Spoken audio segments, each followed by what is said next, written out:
Good afternoon दोस्तों। तो हर दिन हम हिंदी साहित्य के प्रश्न उत्तर डिस्कस करते हैं जो विभिन्न प्रकार के प्रतियोगी परीक्षाएं जैसे टीजीटी, पीजीटी, नेट और भी जो विभिन्न प्रकार की परीक्षाएं हैं उनसे जुड़े प्रश्न उत्तर हम डिस्कस करते हैं। इससे पहले हमने हिंदी साहित्य के एमसीक्यू क्लासेस किए थे जिसमें आदिकाल, भक्तिकाल, रीतिकाल, आधुनिक काल और आधुनिक काल की जो प्रमुख विधाएं हैं जैसे उपन्यास, कहानी, रेखाचित्र, जीवनी, आत्मकथा, इनसे जुड़े प्रश्न उत्तर भी हम डिस्कस कर चुके हैं। तो अगर आपने अभी तक नहीं देखा है तो आप जाके देख सकते हैं। हम जितना हो सके प्रश्न उत्तर डिस्कस करेंगे ताकि परीक्षा के संदर्भ में तैयारी हो सके। तो चलिए शुरू करते हैं। पहला सवाल, तो यहाँ पे प्रश्न पूछा गया है, इनमें से कौन सी बोली बिहारी हिंदी वर्ग में नहीं आती है। ये प्रश्न बार बार पूछा गया है तो आप इसको नोट कर सकते हैं। तो इनमें से कौन सी बोली बिहारी हिंदी वर्ग में नहीं आती है। तो इसका सही उत्तर होगा आपका ऑप्शन नंबर डी, छत्तीसगढ़ी। तो छत्तीसगढ़ी जो है ये बिहारी हिंदी के अंतर्गत नहीं आती है। बाकी भोजपुरी, मगही और मैथिली जो है ये बिहारी हिंदी में बोली जाती है, परंतु छत्तीसगढ़ी, अवधी और बघेली जो है ये पूर्वी हिंदी के अंतर्गत आती है। तो यहाँ से जो है दो प्रकार के प्रश्न पूछे जा सकते हैं। चलिए आगे बढ़ते हैं। यहाँ पे एक कथन दिया गया है तो बताना है कि इसके लेखक कौन है। तो सबसे पहले कथन पढ़ते हैं। संस्कृत का कोई भी शब्द मनचाहे ढंग से तोड़ मरोड़ कर तद्भव नहीं बनाया जा सकता। ये कथन किसका है? बहुत ही प्रसिद्ध कथन है, कई बार एग्जाम में पूछा गया है। तो संस्कृत का कोई भी शब्द मन चाहे ढंग से तोड़ मरोड़ कर तद्भव नहीं बनाया जा सकता। तो ये कथन किसका है? तो इसका सही उत्तर होगा आपका option number D, doctor Ramvilas Sharma. तो डॉक्टर रामविलास शर्मा का ये कथन है तो आप इसको नोट कर सकते हैं। चलिए आगे बढ़ते हैं। यहाँ पर भी एक कथन दिया गया है तो बताना है कि इसके लेखक कौन है। तो सबसे पहले कथन पढ़ते हैं। सिद्धों और योगियों की रचनाओं का जीवन की स्वाभाविक अनुभूतियों और दशाओं से कोई संबंध नहीं है, अतः वे शुद्ध साहित्य के अंतर्गत नहीं आती। ये विचार किसका है? तो फिर से पढ़ते हैं। सिद्धों और योगियों की रचनाओं का जीवन की स्वाभाविक अनुभूतियों और दशाओं से कोई संबंध नहीं है, अतः वे शुद्ध साहित्य के अंतर्गत नहीं आती। तो ये विचार किसका है? तो इसका सही उत्तर होगा आपका ऑप्शन नंबर बी, आचार्य रामचंद्र शुक्ल। तो आपका बी ऑप्शन बिल्कुल यहाँ पे करेक्ट है। और यहाँ से ये भी प्रश्न पूछा जा सकता है कि आचार्य रामचंद्र शुक्ल ने किनके रचनाओं को शुद्ध साहित्य के अंतर्गत नहीं रखा है। तो वो हैं सिद्धों और योगियों। चलिए आगे बढ़ते हैं। यहाँ पर एक पंक्ति दिया गया है तो बताना है कि इसमें कवि क्या कहना चाहते हैं। तो सबसे पहले पंक्ति पढ़ते हैं कि आरे नब जोबन अभिरामा जत देखल तत् कहे न पारियो छऊ अनुपम एक ठामा। तो इस काव्य पंक्ति में कवि क्या कहना चाहते हैं? तो इसका सही उत्तर होगा आपका रूप वर्णन करने में असमर्थ है कवि। तो आपका डी ऑप्शन बिल्कुल यहाँ पे सही है। और इसके लेखक हैं विद्यापति। तो विद्यापति इस पंक्ति के माध्यम से ये कहना चाहते हैं कि नायिका का मनमोहक यौवन का वो वर्णन करने में असमर्थ हैं। तो आपका डी ऑप्शन बिल्कुल यहाँ पे करेक्ट है। चलिए आगे बढ़ते हैं। यहाँ पर एक पंक्ति दी गई है और एक शब्द है गगन गुफा। तो इसका अर्थ क्या है बताना है। तो सबसे पहले पंक्ति पढ़ते हैं। रस गगन गुफा में अजर झरे अजपा सुमिरन जाप करे। तो उक्त पंक्तियों में प्रयुक्त गगन गुफा का अभिप्राय क्या है या इसका अर्थ क्या है? तो इसका सही उत्तर होगा आपका ऑप्शन नंबर सी, सहस्रा चक्र। तो आपका सी ऑप्शन बिल्कुल यहाँ पे करेक्ट है। चलिए आगे बढ़ते हैं। नेक्स्ट क्वेश्चन, हरिदासी संप्रदाय के राधा कृष्ण को किस प्रकार से दिखाया गया है? ये प्रश्न भी कई बार पूछा गया है। तो हरिदासी संप्रदाय के राधा कृष्ण को किस प्रकार से दिखाया गया है? तो इसका सही उत्तर होगा आपका ऑप्शन नंबर बी, लोक निरपेक्ष। तो लोक निरपेक्ष के ढंग से जो है हरिदासी संप्रदाय में राधा कृष्ण को दिखाया गया है। तो आपका बी ऑप्शन बिल्कुल यहाँ पे सही है। चलिए आगे बढ़ते हैं। नेक्स्ट क्वेश्चन, यहाँ पर एक पंक्ति दी गई है। तो इस पंक्ति में कवि जो है ये पंक्ति किस पात्र या किसके द्वारा ये पंक्ति कहलवाते हैं ये बताना है। तो सबसे पहले पंक्ति पढ़ते हैं, हरि अनंत हरि कथा अनंता, कहहि सुनहि बहुविधि सब संता। तो राम कथा के प्रसंग में तुलसीदास ने ये बात किससे कहलवाई है? तो इसका सही उत्तर होगा आपका ऑप्शन नंबर ए, शिव।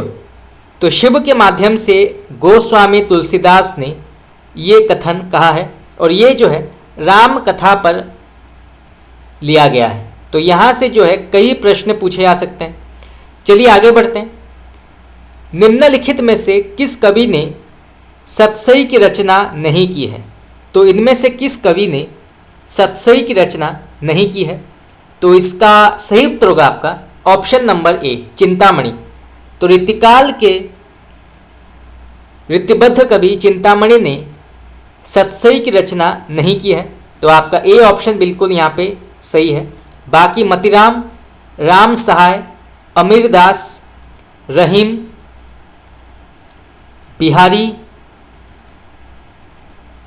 रसनिधि, इन्होंने सतसई की रचना की है। तो इनको आप नोट कर सकते हैं, परीक्षा में ये पूछा जा सकता है। चलिए आगे बढ़ते हैं। नेक्स्ट क्वेश्चन,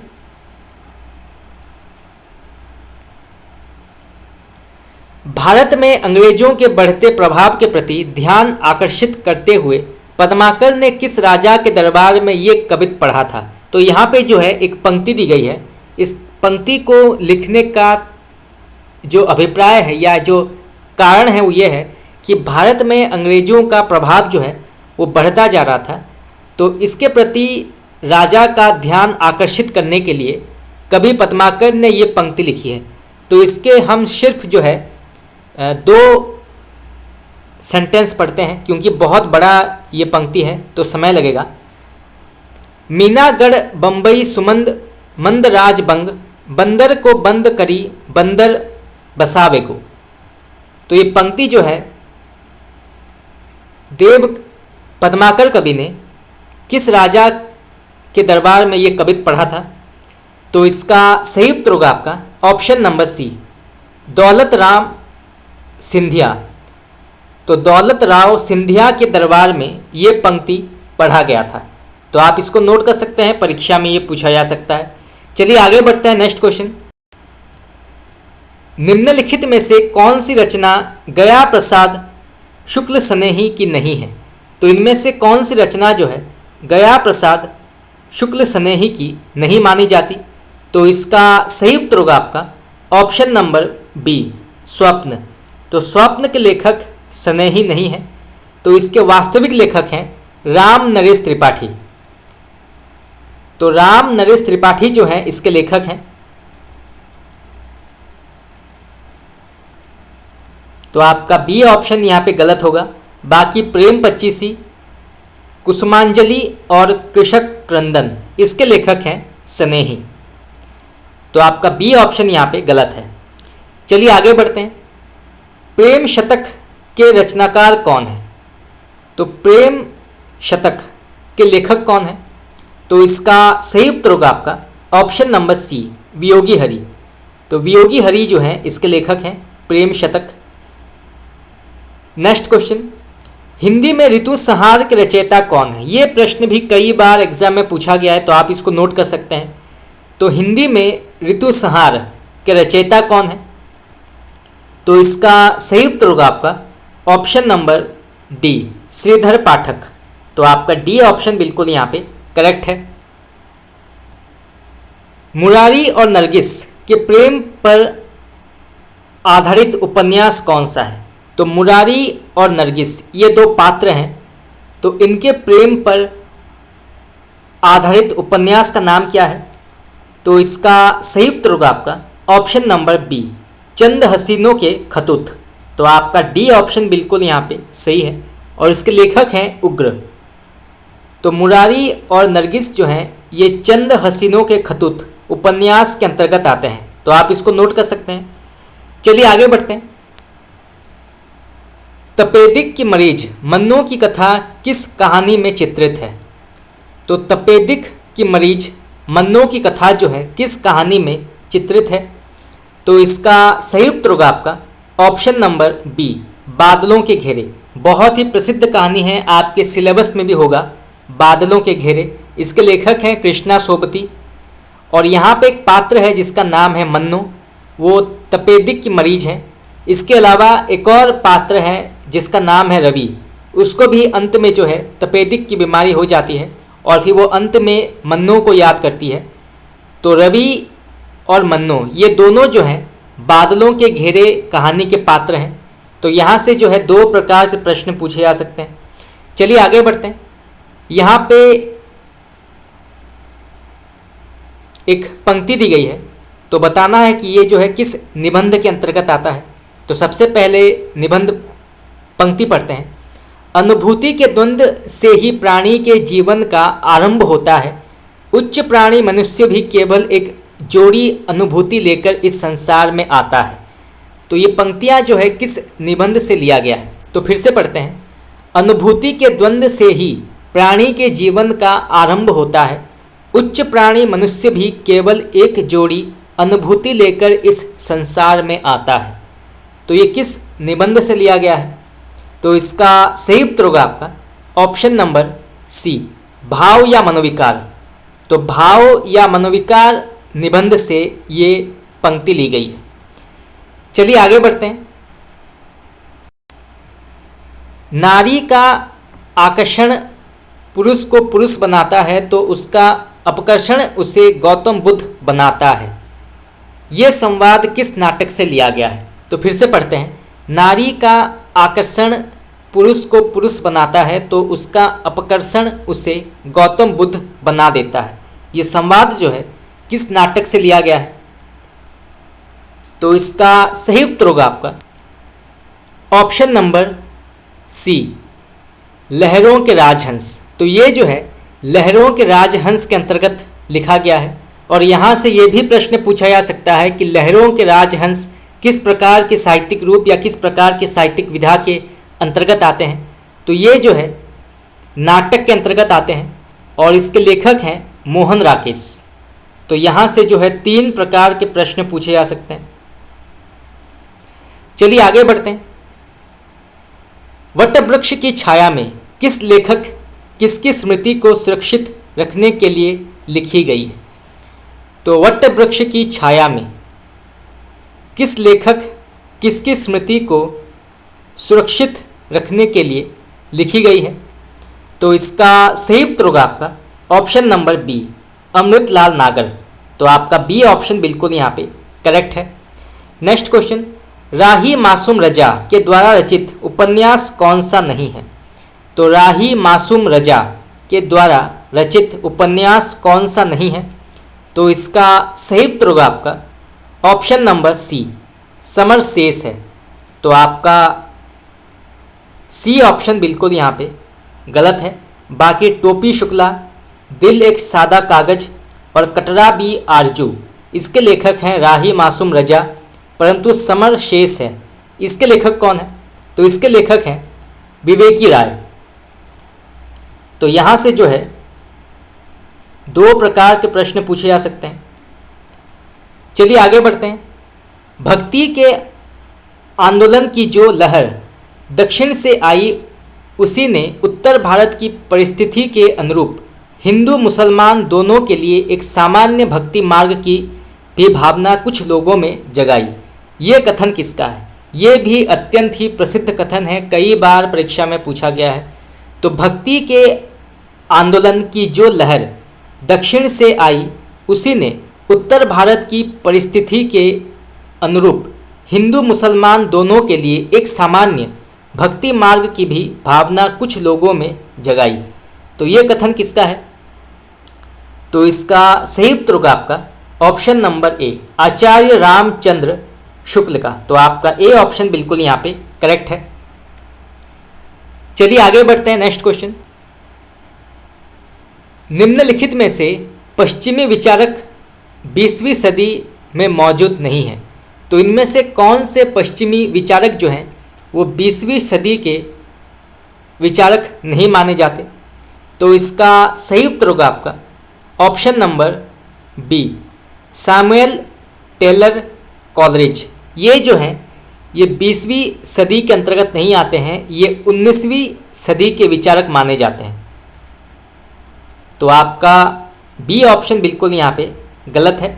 बाकी रिचर्ड्स, क्रोचे और सिगमंड फ्रायड ये जो हैं ये 20वीं सदी के विचारक माने जाते हैं। तो आपका बी ऑप्शन बिल्कुल यहाँ पे सही है। चलिए आगे बढ़ते हैं। यहाँ पर एक पंक्ति दी गई है और इस पंक्ति में एक शब्द है मुसी मुसी। तो इस मुसी मुसी का अर्थ क्या है ये बताना है। तो पंक्ति पढ़ते हैं, तनन्ना बुनन्ना तजियो कबीर, राम नाम लिखी लियो शरीर, मुसी मुसी रोबे कबीर की माई, ए बारिक कैसे जिबही खुदाई। तो इस काव्य पंक्ति में प्रयुक्त मुसी मुसी का भावार्थ क्या है या इसका अर्थ क्या है? तो इसका सही उत्तर होगा आपका ऑप्शन नंबर ए और बी। तो इसका अर्थ है मन ही मन रोना और सिसक सिसक कर रोना। तो आपका 3 ऑप्शन बिल्कुल यहाँ पे सही है। मुसी मुसी का अर्थ है मन ही मन रोना और सिसक सिसक कर रोना। चलिए आगे बढ़ते हैं। नेक्स्ट क्वेश्चन, चलिए आगे बढ़ते हैं। निम्नलिखित में से कौन से युग्म सही है? तो इनमें से कौन सा ऑप्शन जो है वो सही है? तो सबसे पहले ऑप्शन पढ़ते हैं। तो सबसे पहले आता है विष्णुप्रिया। तो विष्णुप्रिया जो है ये किस प्रकार का काव्य है? तो ये जो है खंड काव्य के अंतर्गत आता है। तो ये बिल्कुल सही है। इसके बाद सिद्धराज। तो सिद्धराज जो है ये खंड काव्य के अंतर्गत आता है, ये भी बिल्कुल सही है। इसके बाद साकेत। साकेत महाकाव्य माना जाता है, ये भी बिल्कुल सही है। परंतु जय भारत जो है ये मुक्तक काव्य के अंतर्गत नहीं आता है, ये जो है प्रबंध काव्य है। तो इसको आप नोट कर लीजिए, जय भारत जो है ये प्रबंध काव्य है, ना कि मुक्तक काव्य। तो आपका डी ऑप्शन बिल्कुल यहाँ पे गलत है। बाकी ए, बी और सी बिल्कुल सही है। चलिए आगे बढ़ते हैं। नेक्स्ट क्वेश्चन, निम्नलिखित विकल्पों में से किनका संबंध माखनलाल चतुर्वेदी से है? तो इनमें से किस रचना के लेखक माखनलाल चतुर्वेदी हैं? तो इसका सही उत्तर होगा आपका 1 और 4, ये बिल्कुल सही है। तो आपका बी ऑप्शन बिल्कुल यहाँ पर सही होगा।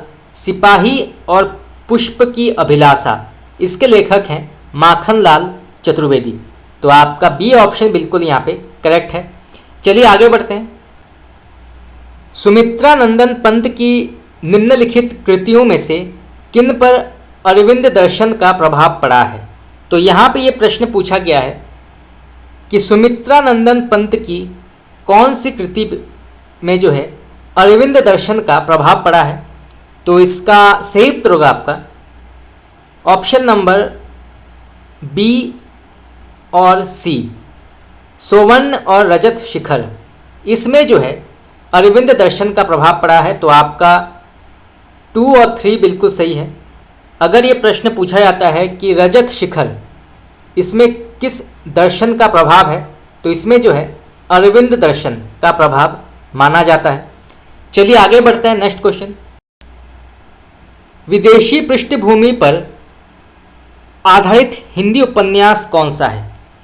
तो विदेशी पृष्ठभूमि पर आधारित हिंदी उपन्यास कौन सा है?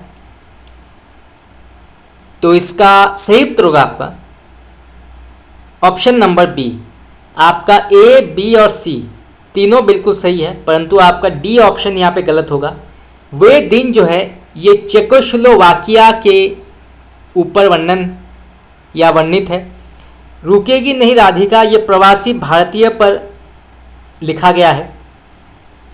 और 7 नदियाँ एक समंदर ये जो है ईरानी क्रांति पर लिखा गया है। परंतु उस शहर तक ये जो है ये दिल्ली के पृष्ठभूमि पर आधारित है। तो आपका डी ऑप्शन जो है बिल्कुल यहाँ पे गलत है। चलिए आगे बढ़ते हैं। नेक्स्ट क्वेश्चन, देश विभाजन के प्रसंग पर आधारित उपन्यास कौन सा है? तो देश विभाजन के प्रसंग पर आधारित उपन्यास कौन सा है? तो इसका सही उत्तर होगा आपका ऑप्शन नंबर बी। आपका ए और बी बिल्कुल सही है। झूठा सच और तमस ये देश विभाजन के प्रसंग पर उपन्यास माना जाता है। झूठा सच के लेखक हैं यशपाल, इसको आप नोट कर लीजिए। ये कई बार पूछा गया है कि झूठा सच के लेखक कौन है, तो इसके लेखक हैं यशपाल। और तमस के लेखक हैं भीष्म साहनी। चलिए आगे बढ़ते हैं। नेक्स्ट क्वेश्चन, काल क्रम की दृष्टि से निम्नलिखित रचनाकारों का सही अनुक्रम क्या है? तो नीचे जो है हिंदी साहित्य के कुछ प्रसिद्ध लेखकों के नाम हैं, इनको सही तरीके से अनुक्रम करना है। तो इसका सही उत्तर होगा आपका ऑप्शन नंबर ए। सबसे पहले आते हैं सरहपा, उसके बाद आते हैं पुष्पदंत, फिर आते हैं अधहमाण और फिर हेमचंद्र। तो सरहपा का समय क्या है? तो इनका समय है 8वीं शती। पुष्पदंत का समय है 10वीं शती। अधहमाण का समय है 12वीं शती। और हेमचंद्र का समय है 12वीं से 13वीं शती के मध्य। तो आपका ए ऑप्शन बिल्कुल यहाँ पे सही है। चलिए आगे बढ़ते हैं। काल क्रम के अनुसार निम्नलिखित आचार्यों का सही अनुक्रम क्या है? तो इसका सही उत्तर होगा आपका ऑप्शन नंबर ए। सबसे पहले आते हैं रामानुजाचार्य, इसके बाद आते हैं निम्बाचार्य, इसके बाद आते हैं मध्वाचार्य और फिर आते हैं वल्लभाचार्य। तो आपका ए ऑप्शन बिल्कुल यहाँ पे सही है। रामानुजाचार्य का समय है 1016 ईस्वी। इनका जन्म स्थान है कांचीपुरम। इसके बाद आते हैं निम्बाचार्य, इनका कालक्रम है 1114 ईस्वी। इनका जन्म स्थान है निम्बापुर। फिर आते हैं मध्वाचार्य, इनका समय है 1199 ईस्वी। इनका जन्म स्थान है बेलीग्राम। और फिर आते हैं वल्लभाचार्य, इनका समय है 1478 ईस्वी और इनका जन्म स्थान है चंपारण। चलिए आगे बढ़ते हैं। काल क्रम की दृष्टि से निम्नलिखित ग्रंथों का सही अनुक्रम क्या है? तो नीचे जो है कुछ प्रसिद्ध ग्रंथों के नाम हैं, इनको सही तरीके से इनके काल क्रम के अनुसार जो है व्यवस्थित करना है।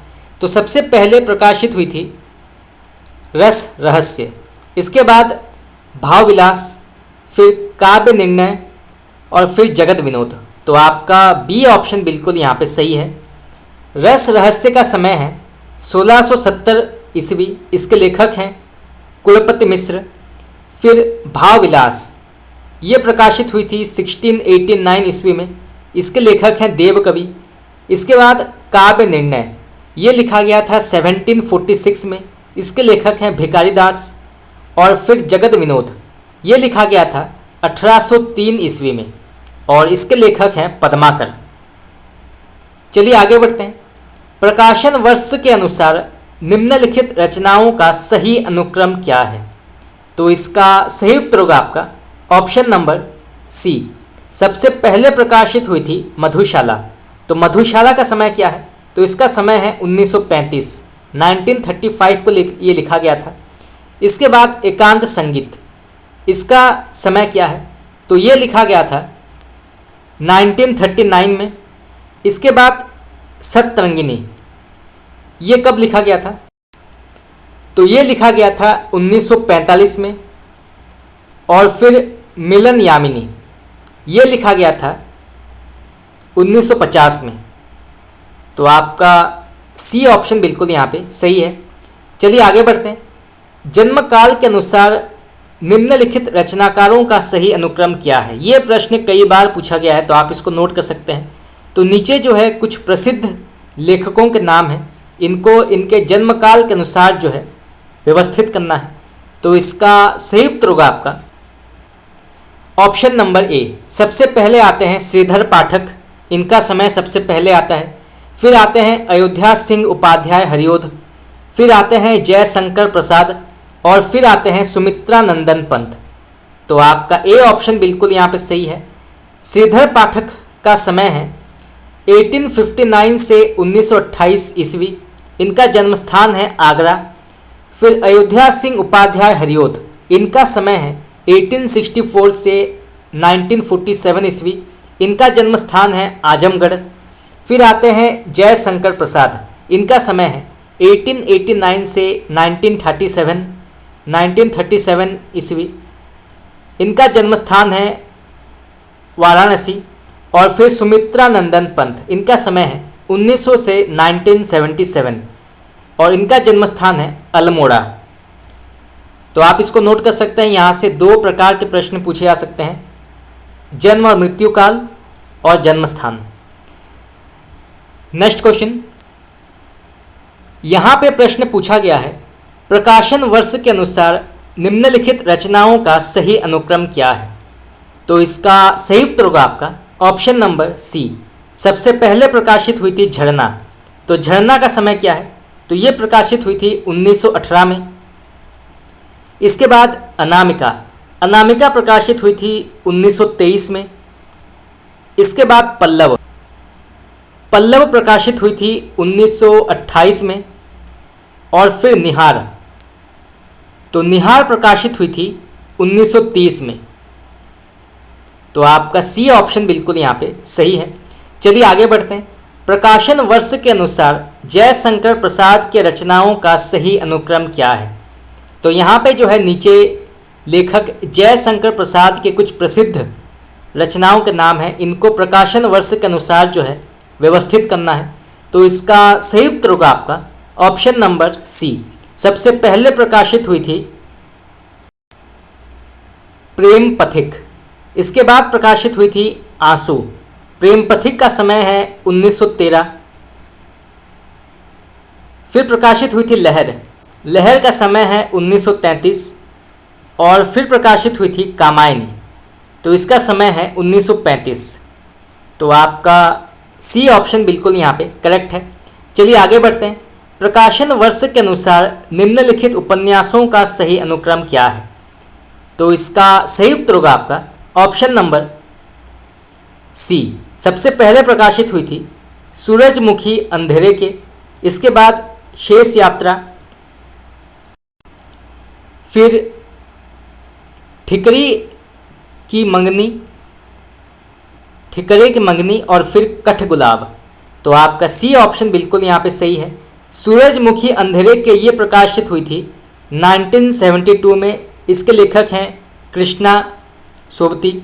इसके बाद शेष यात्रा, ये प्रकाशित हुई थी 1984 में, इसके लेखक हैं उषा प्रेमदा। इसके बाद ठिकरे की मंगनी, ये प्रकाशित हुई थी 1989 में, इसके लेखक हैं नाशिरा शर्मा। और फिर कठगुलाब, ये प्रकाशित हुई थी 1996 में, और इसके लेखक हैं मृदुला गर्ग। तो आपका सी ऑप्शन बिल्कुल यहाँ पे करेक्ट है। चलिए आगे बढ़ते हैं। प्रकाशन वर्ष के अनुसार निम्नलिखित कहानी संग्रहों का सही अनुक्रम क्या है। तो इसका सही उत्तर होगा ऑप्शन नंबर डी। सबसे पहले प्रकाशित हुई थी इंसान के खंडहर, फिर परिंदे, फिर सतह से उठता आदमी, और फिर पीली छतरी वाली लड़की। तो आपका डी ऑप्शन बिल्कुल यहाँ पे सही है। इंसान के खंडहर प्रकाशित हुई थी 1950 में, और इसके लेखक हैं मोहन राकेश। परिंदे कहानी प्रकाशित हुई थी 1960 में, इसके लेखक हैं निर्मल वर्मा। फिर सतह से उठता आदमी, ये प्रकाशित हुई थी 1971 में, इसके लेखक हैं मुक्तिबोध। और फिर पीली छतरी वाली लड़की, तो पीली छतरी वाली लड़की जो है ये प्रकाशित हुई थी 2001 में, और इसके लेखक हैं उदय प्रकाश। चलिए आगे बढ़ते हैं।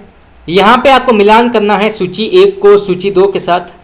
तो सबसे पहले पंक्ति पढ़ते हैं, पंडित सल सत बखणाई, इसके लेखक कौन है? तो इसके लेखक हैं सरहपा। इसके बाद 9 लख पातिर आगे नाचे, तो 9 लख पातरी आगे नाचे, इसके लेखक कौन है? तो इसके लेखक हैं गोरखनाथ। इसके बाद 12 बरिस ले कुकर जिए, इसके लेखक कौन है? तो इस पंक्ति के लेखक हैं जगनिक। और फिर बजिय घोर निशान रान चौहान चहो दिस, इसके लेखक कौन है? तो इसके लेखक हैं चंदबरदाई। जहाँ पे चौहान शब्द का उल्लेख है उसके लेखक हैं चंदबरदाई, तो इसको आप नोट कर सकते हैं। चलिए आगे बढ़ते हैं। यहाँ पर भी आपको मिलान करना है सूची 1 को सूची 2 के साथ। तो सूची 1 में जो है काव्य पंक्तियों के बारे में कहा गया है और सूची नंबर 2 में रचयिताओं के बारे में। तो सबसे पहले पंक्ति पढ़ते हैं, जाके मुँह माथा नहीं नाही रूप कुरूप, तो इसके लेखक कौन है? तो इसके लेखक हैं कबीरदास। फिर ओ मन जानी कवित अस किन्हा मकु यह रहे जगत मह चिन्हा, इसके लेखक कौन है? बहुत ही प्रसिद्ध पंक्ति है, कई बार परीक्षा में पूछा गया है। तो इसके लेखक हैं मलिक मोहम्मद जैसी। इसके बाद हरि हैं राजनीति पढ़ी आए, इसके लेखक कौन है? हरि हैं राजनीति पढ़ी आए, तो इसके लेखक हैं सूरदास। और फिर नमामि शमशान निर्वाण रूपम विभम व्यापकम ब्रह्म देव स्वरूपम, इसके लेखक कौन है? नमामि शमशान निर्वाण रूपम विभुम व्यापकम ब्रह्म वेद स्वरूपम, तो इस पंक्ति के लेखक हैं गोस्वामी तुलसीदास। तो आपका डी ऑप्शन बिल्कुल यहाँ पे सही है। चलिए आगे बढ़ते हैं। निम्नलिखित काव्य कृतियों को उनके रचनाकारों के साथ सुमिलित करना है। तो सबसे पहले यहाँ पे दिया गया है अलंकार प्रकाश, तो इसके लेखक कौन है? अलंकार प्रकाश, तो इसके लेखक हैं, तो अलंकार प्रकाश के लेखक हैं भूषण कवि। इसके बाद अंग दर्पण, तो अंग दर्पण के लेखक कौन है? तो इसके लेखक हैं रसलीन। इसके बाद आलम केली, तो आलम केली के लेखक कौन है? तो इसके लेखक हैं आलम। और फिर रतन हजारा, तो रतन हजारा के लेखक हैं रसनिधि। चलिए आगे बढ़ते हैं। निम्नलिखित बोलियों को उनके क्षेत्र के साथ सुमिलित करना है। तो सबसे पहले आता है पश्चिमी हिंदी, पश्चिमी पहाड़ी। तो पश्चिमी पहाड़ी जो है ये किस क्षेत्र में बोला जाता है? तो पश्चिमी पहाड़ी जो है ये शिमला में बोला जाता है। इसके बाद मध्यमवर्ती पहाड़ी, ये गढ़वाल में बोला जाता है। फिर भोजपुरी, भोजपुरी जो है ये गाजीपुर में बोला जाता है। और मगही जो है ये पटना में बोला जाता है। तो आपका ए ऑप्शन बिल्कुल यहाँ पे करेक्ट है। चलिए आगे बढ़ते हैं। नेक्स्ट क्वेश्चन, निम्नलिखित रचनाओं को उनके रचनाकारों के साथ सुमिलित करना है। तो यहाँ पे सबसे पहले दिया गया है अष्टयाम, तो अष्टयाम के लेखक कौन है? तो इसके लेखक हैं नाभादास। इसके बाद वीर सिंह देवचरित, तो वीर सिंह देवचरित के लेखक कौन है? तो इसके लेखक हैं केशवदास। फिर रस मंजरी, तो रस मंजरी के लेखक कौन है? तो इसके लेखक हैं नंददास। और फिर केली काल, तो केली काल के लेखक हैं स्वामी हरिदास। नेक्स्ट क्वेश्चन, निम्नलिखित कवियों को उनके जन्मस्थान के साथ सुमिलित करना है। तो सूची 1 में कवियों के नाम है और सूची नंबर 2 में जन्मस्थान के नाम। तो कौन से कवि किस जन्मस्थान के अंतर्गत आते हैं ये बताना है। तो सबसे पहले आते हैं गुरु नानक। तो गुरु नानक जो हैं ये तलवंडी के अंतर्गत आते हैं। इसके बाद दादू दयाल, तो दादू दयाल जो हैं ये अहमदाबाद के अंतर्गत आते हैं। फिर आते हैं धर्मदास, तो धर्मदास जो हैं ये बांधवगढ़ के अंतर्गत आते हैं। और फिर आते हैं सुंदरदास, तो सुंदरदास जो हैं ये दौसा के अंतर्गत आते हैं। तो आपका डी ऑप्शन बिल्कुल यहाँ पे सही है। चलिए आगे बढ़ते हैं। नेक्स्ट क्वेश्चन, निम्नलिखित ग्रंथों को उनके रचनाकारों के साथ सुमेलित करना है। तो सूची नंबर 1 में ग्रंथों के नाम है और सूची नंबर 2 में रचनाकारों के नाम। तो सबसे पहले ग्रंथ पढ़ते हैं। तो भाषा भूषण के लेखक कौन है? तो इसके लेखक हैं जसवंत सिंह। इसके बाद अलंकार पंचाशिखा। तो अलंकार पंचाशिखा के लेखक कौन है? तो इसके लेखक हैं मतिराम। इसके बाद विष्णुपद कीर्तन। तो विष्णुपद कीर्तन के लेखक हैं रसनिधि। और फिर रसविलास। तो रसविलास के लेखक हैं चिंतामणि। चलिए आगे बढ़ते हैं। नेक्स्ट क्वेश्चन, निम्नलिखित कवियों को उनकी प्रवृत्ति के आधार पर सुमेलित करना है। तो सबसे पहले आते हैं स्वामी हरिदास। तो इनकी प्रवृत्ति क्या है? तो इनकी प्रवृत्ति है मधुरोपासक। इसके बाद मलुकदास, इनकी प्रवृत्ति है निर्गुणोपासक। फिर कण्हपा।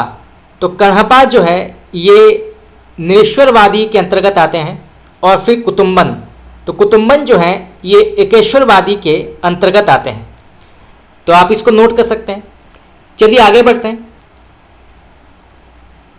निम्नलिखित कविताओं को उनके रचयिताओं के साथ सुमेलित करना है। तो सूची नंबर 1 में कविताओं के नाम है और सूची नंबर 2 में रचयिताओं के नाम। तो सबसे पहले कविता पढ़ते हैं, नदी की बांख पर छाया। इसके लेखक कौन है? नदी की बांख पर छाया। तो इसके लेखक हैं अज्ञ। फिर आज नदी बिल्कुल उदास थी। तो आज नदी बिल्कुल उदास थी के लेखक हैं केदारनाथ अग्रवाल। फिर ठंडा लोहा, ये प्रश्न कई बार पूछा गया है तो आप इसको नोट कर सकते हैं। तो ठंडा लोहा के लेखक कौन है? तो इसके लेखक हैं धर्मवीर भारती। और फिर कुआनो नदी। तो कुआनो नदी के लेखक हैं सर्वेश्वर दयाल सक्सेना। तो आपका बी ऑप्शन बिल्कुल यहाँ पे सही है। चलिए आगे बढ़ते हैं। निम्नलिखित आधुनिक प्रबंध काव्यों के पुरुष पात्रों को उनकी चारित्रिक विशेषताओं के साथ सुमेलित करना है। तो फिर से पढ़ते हैं, निम्नलिखित आधुनिक प्रबंध काव्यों में पुरुष पात्रों को उनकी चारित्रिक विशेषताओं के साथ सुमेलित करना है। तो सबसे पहले मृत्यु के प्रश्न से जूझता पात्र। तो वो कौन सा पात्र है जो कि मृत्यु के प्रश्न से जूझ रहा था? तो इसका सही उत्तर होगा आपका आत्मजयी नचिकेता। तो आत्मजयी रचना के नचिकेता पात्र जो है ये मृत्यु के प्रश्न से जूझ रहा था। इसके बाद कामाध्यम के प्रश्न से जूझता पात्र, इसका सही उत्तर होगा आपका ऑप्शन नंबर सी, उर्वशी का पुरुरवा। तो पुरुरवा जो है ये कामाध्यम के प्रश्न से जूझ रहा था। इसके बाद युद्ध के प्रश्न से जूझता पात्र, इसका सही उत्तर होगा आपका ऑप्शन नंबर बी, संशय की एक रात का राम। ये युद्ध के प्रश्न से जूझ रहे थे। और इसके बाद अपनी दुर्बलताओं से संघर्षरत पात्र, इसका सही उत्तर होगा आपका ऑप्शन नंबर ए, कामायनी का मनु। तो आपका बी ऑप्शन जो है बिल्कुल यहाँ पे सही है। ये सभी पात्र जो हैं ये किसी ना किसी परेशानी से जूझ रहे थे, जैसे मृत्यु के प्रश्न, युद्ध के प्रश्न, अपनी दुर्बलताओं के संघर्षरत प्रश्न। तो इस प्रकार से जो है प्रश्न पूछा जाता है।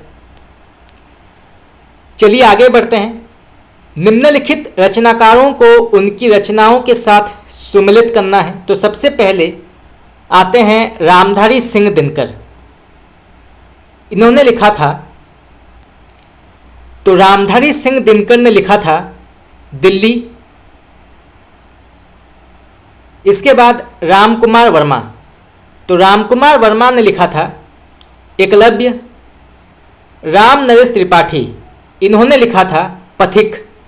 और फिर केदारनाथ सिंह, इन्होंने लिखा था जमीन पक रही है। तो आपका डी ऑप्शन बिल्कुल यहाँ पे सही है। चलिए आगे बढ़ते हैं। आचार्य रामचंद्र शुक्ल के इन कथनों को संबंध कवियों के साथ सुमिलित करना है।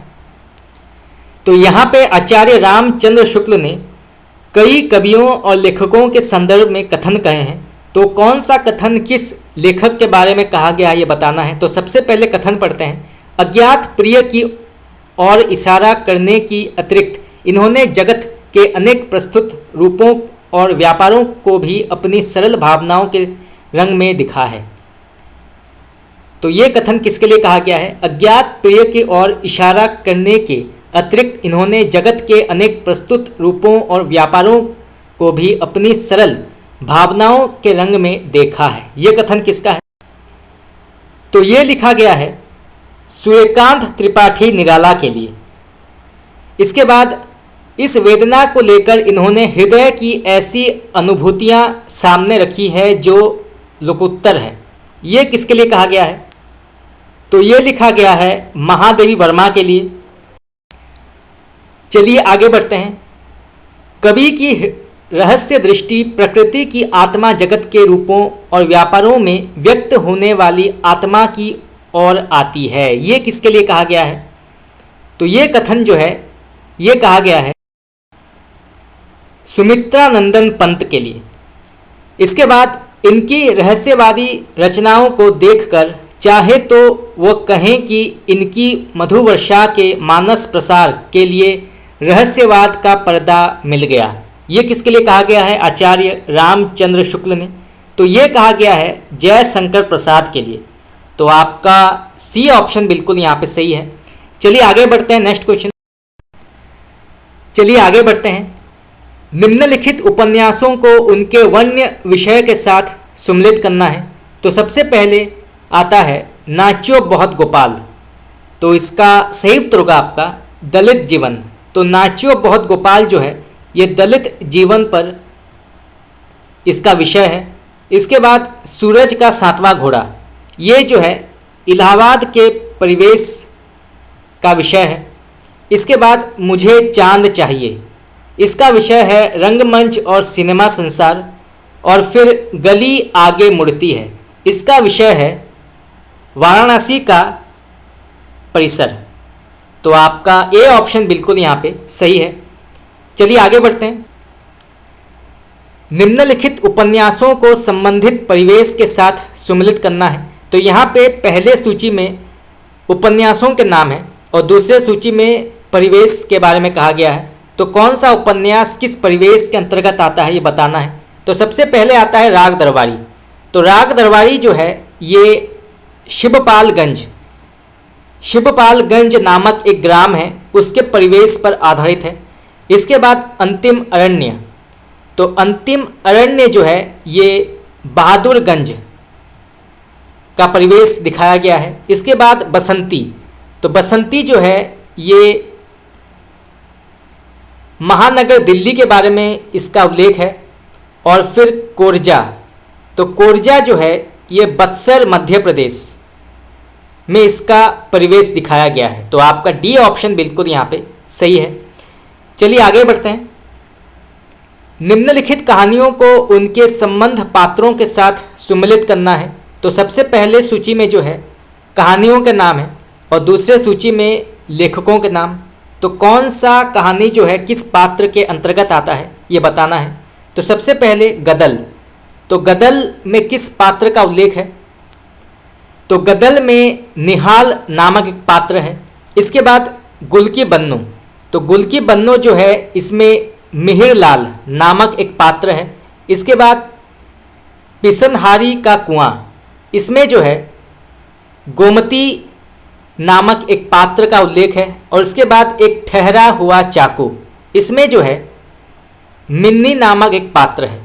तो गदल के लेखक कौन है? तो गदल के लेखक हैं रांगे राघव। गुलकी बन्नो के लेखक हैं डॉक्टर धर्मवीर भारती। पिसनहारी का कुआं के लेखक हैं प्रेमचंद। और ठहरा हुआ चाकू इसके लेखक हैं मोहन राकेश। तो यहाँ से जो है उनके पात्रों के नाम और उनके कहानीकारों के नाम जो है प्रश्न पूछा जा सकता है। चलिए आगे बढ़ते हैं नेक्स्ट क्वेश्चन। चलिए आगे बढ़ते हैं। निम्नलिखित निबंध संग्रहों को उनके लेखकों के साथ सम्मिलित करना है। तो सूची नंबर 1 में निबंध हैं और सूची नंबर 2 में लेखकों के नाम। तो सबसे पहले आता है बकलम खुद। तो इसके लेखक कौन हैं? बकलम खुद। तो इसके लेखक हैं नामवर सिंह। इसके बाद बबूल और कैक्टस। तो बबूल और कैक्टस के लेखक हैं रामदरस मिश्र। इसके बाद विचार और वितर्क। तो विचार और वितर्क के लेखक हैं आचार्य हजारी प्रसाद द्विवेदी। और फिर कन्यादान। तो कन्यादान के लेखक हैं अध्यापक पूर्ण सिंह। तो आप इसको नोट कर सकते हैं, परीक्षा में ये पूछा जा सकता है। चलिए आगे बढ़ते हैं।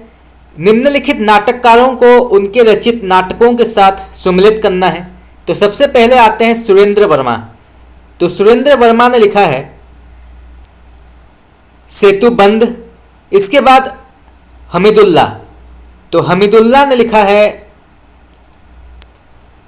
दरिंदे। इसके बाद मुद्रा राक्षस। तो मुद्रा राक्षस ने लिखा है मरजीवा। और फिर शंकर शेष। तो इन्होंने लिखा है पोस्टर। तो आपका ए ऑप्शन बिल्कुल यहाँ पे सही है। चलिए आगे बढ़ते हैं। यात्रा साहित्य से संबंध निम्नलिखित रचनाओं को उनके लेखकों के साथ सम्मिलित करना है। तो सबसे पहले कितना अकेला आकाश। तो इसके लेखक कौन है? कितना अकेला आकाश। तो इसके लेखक हैं नरेश मेहता। इसके बाद जहां फव्वारे लहू रोते हैं। इसके लेखक कौन है? तो इसके लेखक हैं नासिरा शर्मा। इसके बाद इसके लेखक हैं कमलेश्वर। और फिर अंतहीन आकाश। तो अंतहीन आकाश के लेखक हैं विश्वनाथ प्रसाद तिवारी। तो आप इसको नोट कर सकते हैं, परीक्षा में ये पूछा जा सकता है। चलिए आगे बढ़ते हैं। निम्नलिखित सिद्धांतों को उनके विचारकों के साथ सम्मिलित करना है। तो सबसे पहले आता है संरचनावाद। ये प्रश्न कई बार पूछा गया है, तो आप इसको नोट कर सकते हैं। तो संरचनावाद के विचारक कौन हैं? तो ये हैं स्ट्रास। फिर आता है अस्तित्ववाद। तो अस्तित्ववाद के विचारक कौन हैं? तो इसके विचारक हैं अल्बर्ट कामू। इसके बाद मूल्य सिद्धांत। तो मूल्य सिद्धांत के विचारक कौन हैं? तो इसके विचारक हैं I.A. रिचर्ड्स। और फिर यथार्थवाद। तो यथार्थवाद के विचारक हैं जॉर्ज लुकाच।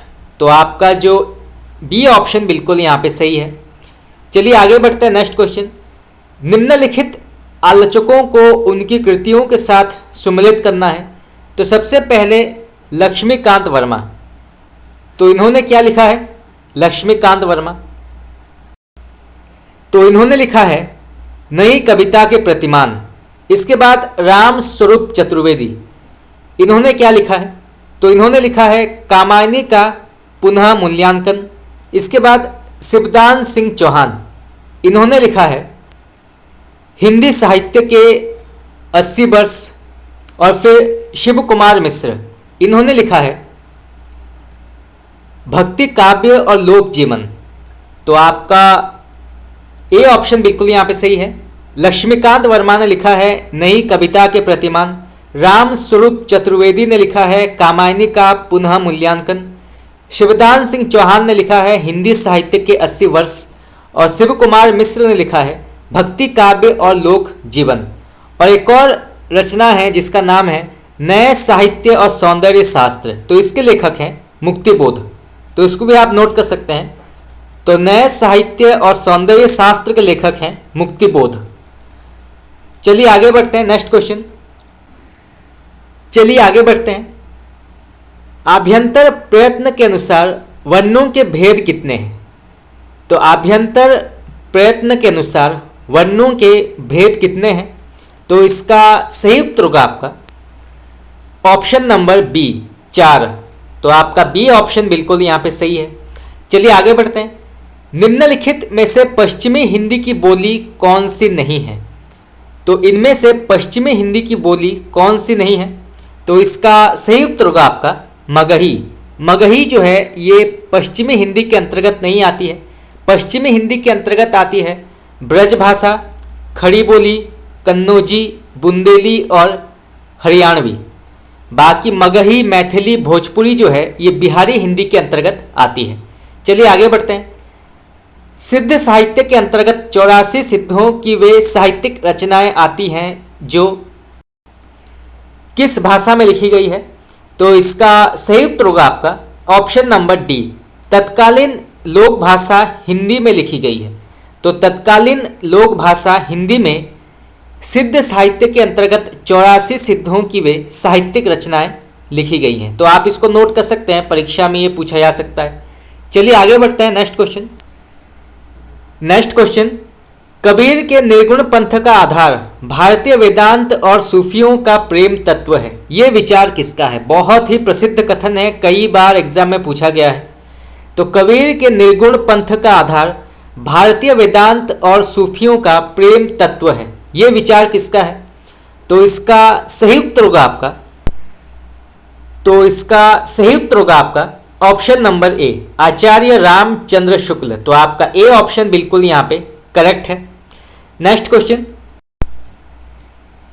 केवल प्रेम लक्षणा भक्ति का आधार ग्रहण करने के कारण कृष्ण भक्ति शाखा में अश्लील विलासिता की प्रवृत्ति जागृत हुई। ये विचार किसका है? बहुत ही महत्वपूर्ण कथन है, ये भी कई बार पूछा गया है, तो आप इसको नोट कर सकते हैं। तो फिर से पढ़ते हैं।